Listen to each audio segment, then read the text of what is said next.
capítulo de número 7. Eclesiastes 7, versículo de número 8. Glórias a Deus, aleluias. Vou lendo. Eita, glória a Deus. Só um momento. Amém. Amém. E minha Bíblia em Eclesiastes, capítulo de número 7, versículo de número 8, ela diz assim: melhor é o fim das coisas do que o princípio delas. Melhor é o paciente de espírito do que o altivo de espírito. Aleluia. E quando eu escutei essa palavra, eu gostaria de entender. Eu falei: Senhor, mas o que o Senhor quis dizer com esta palavra? O que o Senhor inspirou, no caso Salomão, a falar isso, Senhor? O que ele queria dizer? Por que, Senhor? Melhor é o fim das coisas que o princípio delas. E melhor é ser o paciente de espírito do que o altivo de espírito. Entendam, meu amados? Quando nós começamos qualquer coisa, nós começamos com gás. Quando você chega, é gás. Eu lembro como se fosse hoje o primeiro dia que eu me converti. Eu lembro como se fosse hoje a primeira igreja a qual eu congregava.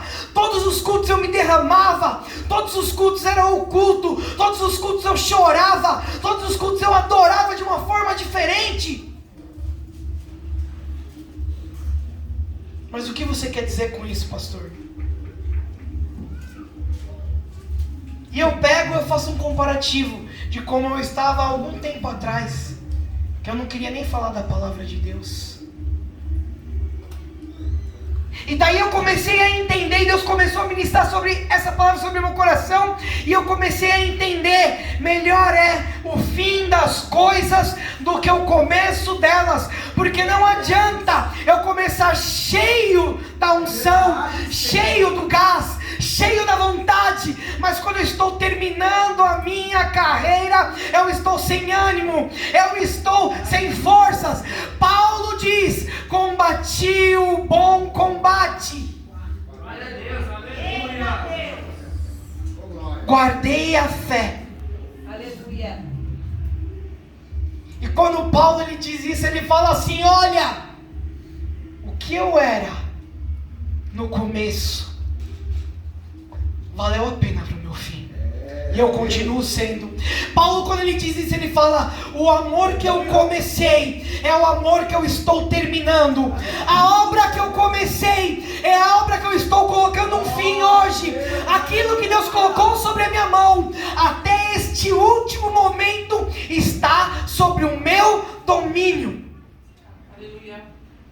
E quando eu trago isso para a minha vida, eu começo a entender que nem sempre aquilo que Deus colocou sobre as minhas mãos esteve realmente sobre o meu domínio. Porque muitas das vezes o ministério que Deus tem colocado em minhas mãos, eu tenho deixado e operado negligentemente sobre ele.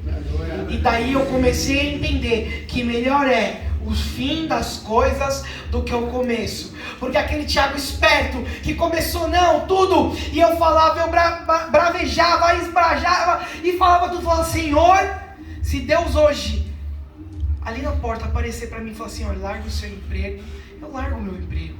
Jesus. E eu falando isso, eu comentando, teve até uma irmã na época que ficou até brava comigo: você larga o seu emprego? Eu falei: eu largo o meu emprego. Se Deus falar e eu souber que realmente é Deus sobre a minha vida, eu largo, eu tiro, eu paro, eu faço. Só que houve um momento que Deus falou assim: olha, fala da minha palavra.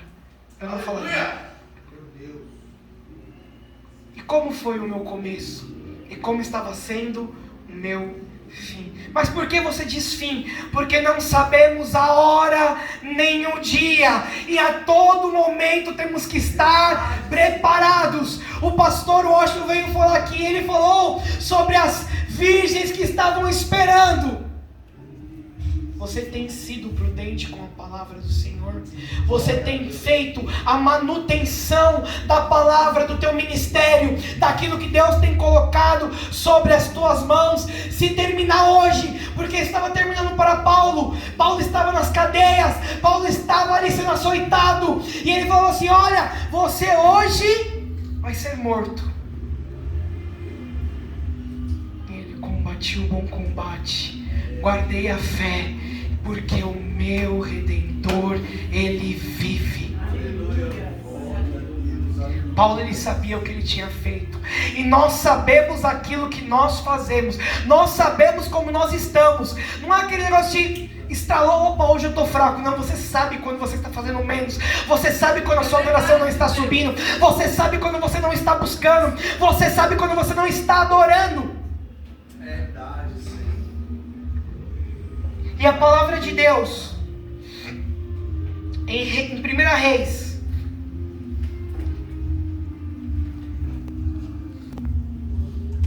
capítulo de número 9. Se os irmãos quiserem só ouvir, pode ouvir, porque eu vou falar de alguns versículos. Versículo de número 15. E diz assim: e esta é a causa do tributo que impôs o rei Salomão, para edificar a casa do Senhor e a sua casa, em Milo, e o muro de Jerusalém, como também o Razor, e a Meguido, e a Gezer. Porque o faraó, rei do Egito, subiu e tomou a Gezer, e a queimou a fogo, e matou os cananeus que moravam na cidade, e o deu em dote à sua filha, mulher de Salomão. Salomão, filho de Davi. Um dia o rei Davi, ele falou assim: olha, eu vou construir o templo, porque tem que haver um lugar onde a arca repouse, onde o Espírito de Deus repouse. Eu tenho a minha casa, porque a arca do Senhor não tem. Só que o Senhor falou assim: olha, Davi, não dá, você é um homem de guerra, as suas mãos têm muito sangue, você fez aquilo que eu falei para você fazer, mas não tem como você construir. Então Davi falou assim: olha, o meu filho, o eleito de Deus, irá construir o templo. E essa era a missão de Salomão, uma das. Só que Salomão, Deus veio até ele e falou: o que você quer? E ele falou assim: olha, Senhor, eu quero a sabedoria. E Deus, ele acrescenta a sabedoria. Todo mundo fala: nossa, glória a Deus por isso, né? Salomão, um homem sábio. Salomão poderia ter pedido realmente qualquer coisa, ele poderia ter pedido. E ele era um homem sábio. Só que não adianta o coração de Salomão ser cheio de sabedoria, mas não ser cheio de Deus. Não adianta nós termos o nosso coração cheio da bondade, mas não ser cheio de Deus.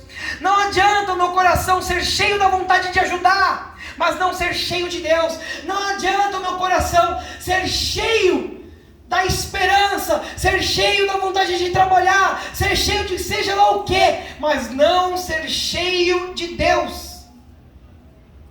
Melhor é o fim das coisas do que o começo. E quando Salomão, ele escolhe ser uma pessoa sábia e não uma pessoa cheia do Espírito Santo, entenda que eu não estou falando que você não tem que buscar a sabedoria, não estou falando que você não tem que correr atrás das coisas, não, você tem sim, só que primeiro as coisas de Deus. E quando Salomão, ele escolhe ser mais sábio do que ser mais cheio do Espírito Santo, ele começa a trocar os pés pelas mãos, ele começa a se preocupar mais com as coisas do mundo do que com as coisas de Deus, mais com as coisas dele do que as coisas que o Senhor espera dele. E há uma grande diferença disso. E então Salomão, ele começa a fazer da forma que ele acha que é bom ser feito. E Salomão, ele começa a fazer aliança com povos de outras nações, de outros deuses, começar a ter casamento com pessoas de outras religiões, de outros povos, de outros costumes, a que não do povo dele. E isso Deus condenava na época. E isso Deus não se agradava, mas ele queria aquilo porque ele precisava, ele estava, olha, eu preciso daquela terra, então eu vou casar com aquela moça, eu vou casar com aquela pessoa, eu vou chegar para que eu tenha aquilo. E não importa qual foi o motivo de que ele fez isso, o que importa é que ele estava desagradando a Deus. Em 1 Reis capítulo 11, versículo de número 7, diz assim: então edificou Salomão altos e quemos, a abominação dos Moabitas, sobre o monte que está diante de Jerusalém, e a Moloque, a abominação dos filhos de Amon. E assim fez para que com todas as suas mulheres estrangeiras, as quais queimavam incenso e sacrificavam a seus deuses. Então, ou seja, olha, eu acho bom fazer isso porque eu preciso daquela terra, então eu vou conquistar, eu vou fazer da minha maneira, da maneira que eu acho bom, da maneira que não vai causar guerras, e eu vou conquistar e vou ter aquilo que eu queria. Sem guerra, sem luta, sem travar nada, vai ser tranquilo, vai ser na paz. Só que, inconsequentemente, as mulheres de Salomão começou a afastar ele da presença de Deus. Entenda, meu amado, você quer ser sábio? Ande com os sábios. Você quer ser cheio? Ande com as pessoas que são cheias. Você quer ter a presença de Deus sobre a tua vida? Ande com pessoas que querem a presença de Deus sobre a vida delas. Você quer aprender de Deus? Venha à casa de Deus e busque o santo nome dEle. Não adianta você querer uma coisa e buscar contrária, correr contrário àquilo. Não adianta você estar buscando a Deus, mas ficar na sua casa. Não adianta você querer conhecer o Senhor Jesus Cristo e ficar assistindo televisão. Não adianta você querer entender o que é o Deus de Israel, o que é o Deus que te liberta, que te cura, que mostra e traz vida, e vida com abundância, se você não abre a sua Bíblia. Aleluia. Essa maneira, glória a Deus. E Salomão, ele queria ter a presença de Deus na vida dele, mas não queria fazer aquilo que Deus esperava. Não queria fazer aquilo com que Deus concordava. Ele fazia conforme o que era bom, para ele, não, mas está mais fácil fazer aqui. Deus, ele não precisa de ajuda para nada, meu irmão. Deus, ele não precisa de ajuda para nada. Versículo 9 e 10 diz assim: pelo que o Senhor indignou-se contra Salomão, porquanto desviara seu coração do Senhor Deus de Israel, o qual 2 vezes lhe aparecera, e acerca de assuntos lhe tinha dado ordem para que não seguisse outros deuses, porém não guardou o que o Senhor lhe ordenara. Então neste versículo nós já começamos a entender que Salomão, ele começou a seguir a outros deuses. Já não era mais só as suas esposas, já não era mais só os seus sogros, já não era mais só as famílias estranhas. Ele começou a trazer aquilo para ele, e ele, quando se vê seguindo a outros deuses. Aquele que está de pé, que acha que está de pé, cuide-se para que não caia. Aquele que acha que está de pé, cuide-se para que não caia. E quando ele vem e fala isso, cuide-se, olha, não para de buscar Deus. Olha, não para de fazer as coisas certas. Olha, não para de fazer as coisas em tempo. Olha, não para de buscar Deus todos os dias. Só que Salomão, ele achou que ele estava de pé por causa de sua sabedoria. Salomão, ele era cheio de sabedoria, não cheio do Espírito Santo de Deus. Do que você tem sido cheio? Do que você tem se enchido? Do que você tem buscado? O que você tem feito? Aonde você tem buscado a Deus? Aonde você tem visto face a face o Senhor? Aonde você tem enchido as tuas lamparinas? Aonde você tem buscado o teu óleo? Aonde você tem buscado o teu óleo? Não adianta a botija estar cheia, meu amado, mas é de qualquer óleo. Não adianta a tua botija estar transbordando, mas é de algo que o Senhor ele não aprova.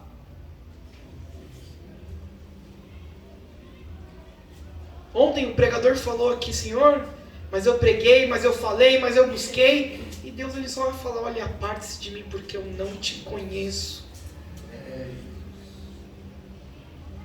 Não é só pelas obras que iremos salvos, essa palavra diz sobre isso também, mas também diz o que você tem pregado, o que você tem orado, o que você tem buscado, o que você tem aprendido. Não adianta você estar com o coração cheio de sabedoria e não estar cheio de Deus, cheio da presença, cheio da vontade, cheio da obediência de Deus. Nós vemos um início e um fim também. Jó, capítulo 1. E a Bíblia nos diz que havia ali um homem na terra de Uz, cujo nome era Jó. E era este homem íntegro, reto e temente a Deus, e desviava-se do mal. Aleluia. Então por que Deus mexeu com ele? Então por que Deus permitiu? Muitas vezes eu não entendia isso. Só que eu entendi quando eu comecei a ler Jó capítulo 32. O qual, se eu não me engano, é Eliú. Só deixa eu ver para não falar errado. Eliú, realmente. Eliú se apresenta a Jó e começa a falar com Jó. E ele fala assim, ó Jó, você está aí triste, se amargurado, se justificando a si mesmo, mas você tem justificado a Deus, porque eu vejo você justificando a si, falando que não era para estar, que não era para ter, que não era para passar. Mas e a Deus? O que você tem falado de Deus para os teus amigos? Porque você está até agora falando com os seus outros 3 amigos aí, se justificando e falando, não entendo por quê, não pequei, não pequei, não pequei, não pequei. Mas e a Deus? O que você tem falado dele? E daí você vê que naquele momento, amém? É o meu entendimento. Se você não concorda, amém. É o que eu entendi. É o que Deus colocou sobre o meu coração. Jó, ele trazia uma certa arrogância. Porque ele se preocupava em se justificar. Em falar assim, olha, eu não errei. Olha, por isso que está acontecendo comigo, eu não entendo. Eu não sei. Mas ele se preocupava em falar para os amigos que ele não errou.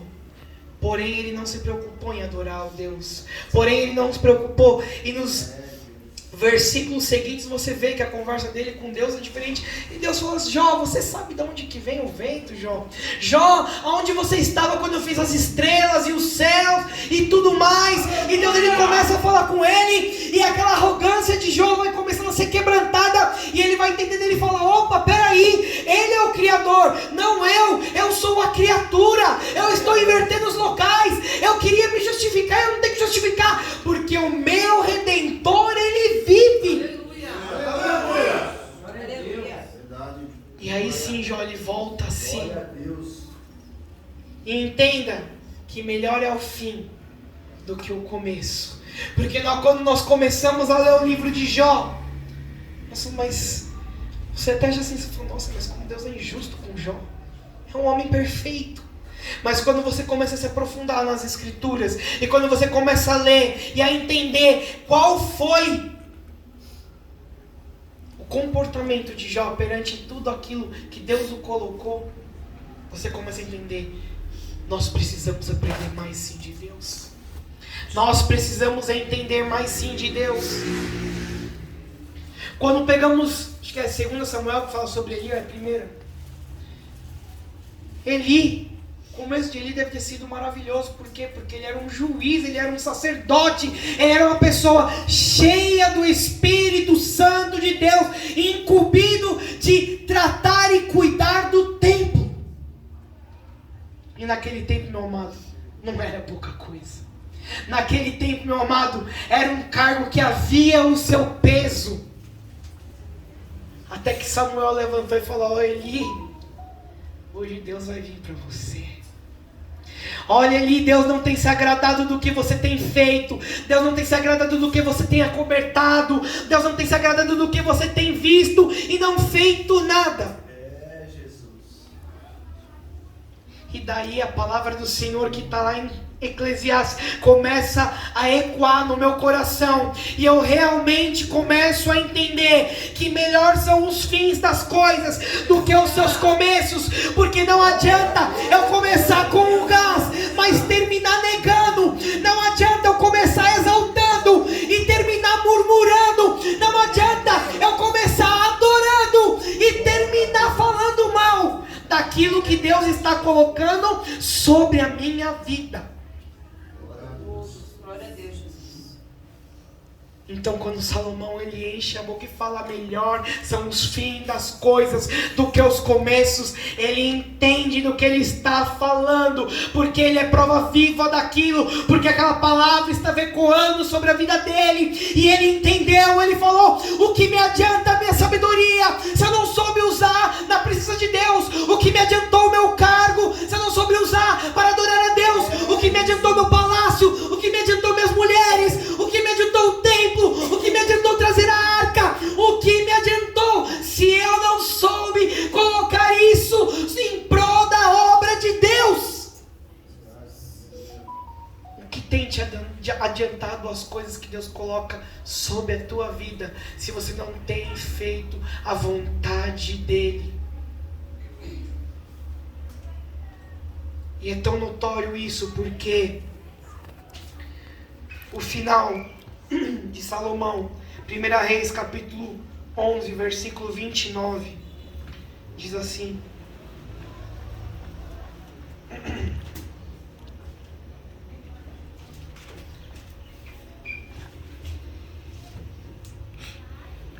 sucedeu, pois, que naquele tempo que saindo Jeroboão de Jerusalém, o profeta Aias, o silonita, o encontrou no caminho, e ele estava vestido de uma roupa nova, e os dois estavam sós no campo.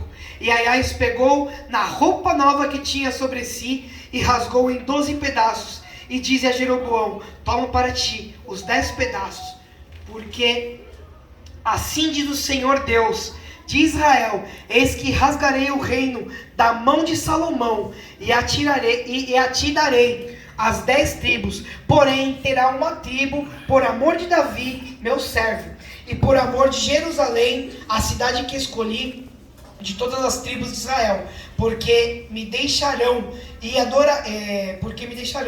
adorarão a Astarote, deusa dos Sidônios, e Quemós, deus dos Moabitas, e a Milcom, deus dos filhos de Amon, e não andaram pelos meus caminhos, para fazerem o que é reto aos meus olhos, a saber, os meus estatutos e os meus juízos, como Davi, seu pai. Aleluia, Jesus. Então, tudo aquilo que Salomão havia, Deus destituiu. Deus, ele deixou 2 nações com ele por amor dele mesmo. Mas você entende? Eram 12 tribos que eram muito, ou seja, não era um território pouco. Ou seja, era um exército consolidado. Ou seja, eram pessoas que estavam ganhando todas as guerras no qual elas entravam. Mas nós temos que entender que tudo é pela honra e vontade e permissão de Deus, porque tudo é por Ele, para Ele são todas as coisas. E Deus falou assim: olha, das 12, 10 vai ser sua agora, Jeroboão. Se prepara. Se prepara. Então, meus amados, melhor é o fim do que o início. E quando eu trago isso, melhor é o fim do que o início. Meu amado, o início de Jesus, quando ele começou a carregar aquela cruz. Você para e pensa, foi açoitado, foi esbofeteado, foi blasfemado. E isso só foi o começo. Mas quando eu lembro do fim, meu amado, o qual ele subiu naquela cruz, e quando ele subiu naquela cruz, e me comprou com preço de sangue, meu amado, permitiu com que chegasse a minha vida, a misericórdia, a graça, a honra dele, a palavra dele. Aleluia! Aleluia. Eu começo a entender que melhor realmente é o fim do que o início, porque através disso, através do fim do meu Senhor, que ressuscitou ao terceiro dia, eu pude ter um começo. Através do fim do Filho de Deus, eu pude ter uma vida. Através do fim do Filho de Deus, eu pude ter um início, eu pude ter uma família, eu pude ter um emprego, eu pude adorar, eu posso viver e eu posso me humilhar na presença desse grande Deus. Aleluia. Aleluia. Glória a Deus. Melhor é o fim do que o começo. Aleluia. E eu agradecendo a oportunidade e as palmas louvam ao Senhor.